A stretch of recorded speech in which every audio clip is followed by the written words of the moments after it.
తరఫున ఏం మాట్లాడతారు? పార్టీ తరఫున, యాపిల్ తరఫున మాట్లాడారు కదా, తన తరఫున ఏం మాట్లాడతారు చూద్దాం. సరే, ఏపీలో వాలంటీర్ల ఆందోళన. అవును, ఇంకా వాలంటీర్లది ఒక కులిక్కి వచ్చే పరిస్థితి లేదా? నిజమండి. అదే అంటే ప్రభుత్వం, నేను నిన్న చూశాను, విజయవాడలో వాళ్ళు ఆందోళన చేశారు చాలామంది. ఒక వాలంటీర్లే కాదు, పంచాయతీరాజ్ కార్మికులు కూడా చేశారు. కానీ వాలంటీర్ల సమస్య ఏమంటే ఇదొక ప్రత్యేకమైన సమస్య అండి. అప్పటి నుంచి మనం చర్చిస్తున్నాం. ఈ ప్రభుత్వం వచ్చిన వాలంటీర్లను కాపాడుతుంది అనుకుంటే కాపాడకపోగా ఇక వాలంటీర్ వ్యవస్థను కొనసాగించాలి అని.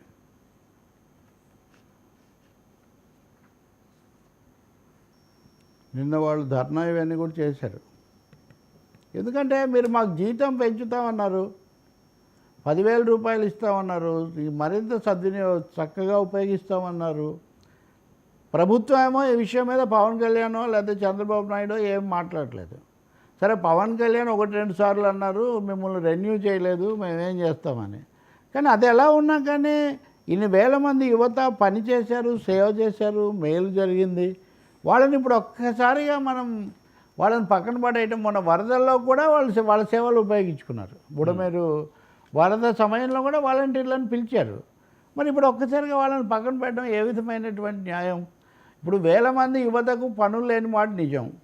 ఇప్పుడు ఇందాక మనం మాట్లాడుకుంటున్నట్టుగా బెట్టింగ్ యాప్లు అవి వీటితో పక్కదో పట్టకుండా ఉండాలంటే వాళ్ళని ఏదో ఒక విధంగా చిన్న ఉద్యోగం ఇచ్చి స్థానికంగా ఒక 5,000 ఇస్తే వాళ్ళు ఏదో పని చేస్తూ వచ్చారు. మీరు 5,000 కాదు 10,000 ఇస్తామన్నారు.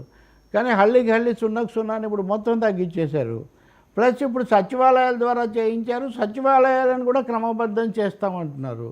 ఈ వాలంటీర్లు చెప్తున్నారు ఈ సభలో, మేము వైసీపీ ఏజెంట్లం కాదు మహానుభావులారా, మేము ఏదో పనిలో ఉన్నాము, ప్రభుత్వం ఉంది కాబట్టి మేము పనిచేసాము.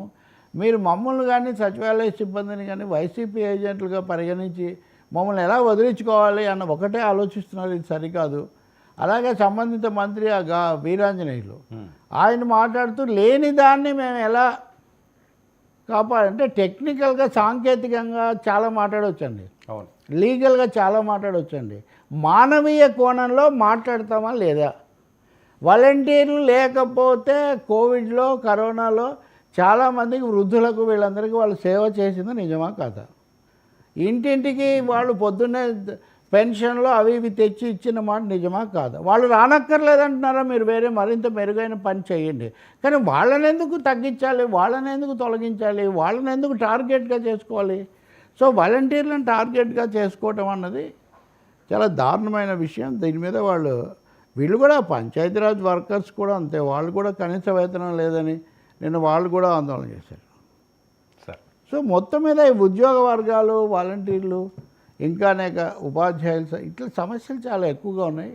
నేను అనుకోవటం తెలుగుదేశం పార్టీ లేదా జనసేన కూడా, బీజేపీ కొంచెం తక్కువ అనుకున్న రాష్ట్రంలో సేవ చేసి ప్రజలతో మమేకమైన ఒక వ్యవస్థను మొత్తంగా తొలగించాలి, నిర్మూలించాలనుకోవటం అది ప్రతికూలమైనటువంటి ప్రభావానికి దారితీస్తుంది.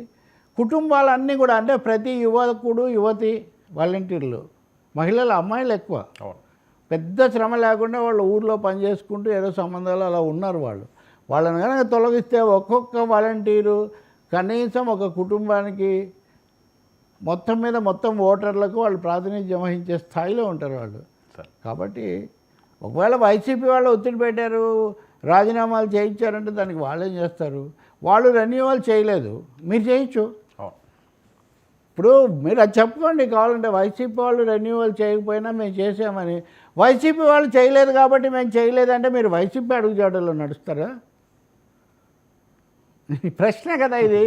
ఇప్పుడు కొన్నిటికేమో వైసీపీ వాళ్ళు తప్పు చేశారు కాబట్టి మేము దిద్దుతున్నాం, కొన్నిటికేమో వైసీపీ వాళ్ళు చేశారు కాబట్టి మేము కూడా అదే చేస్తున్నాం. ఎలా కుదురుతుందండి ఈ తర్కం?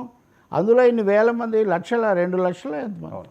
కాబట్టి ఇది చాలా అన్యాయం. నిన్న వాళ్ళ ఆందోళనను సిఐటియు కానీ అనేక కార్మిక సంఘాలు కూడా బలపరిచాయి. దాన్ని విని ప్రభుత్వం వాళ్ళకు న్యాయం చేయాలి.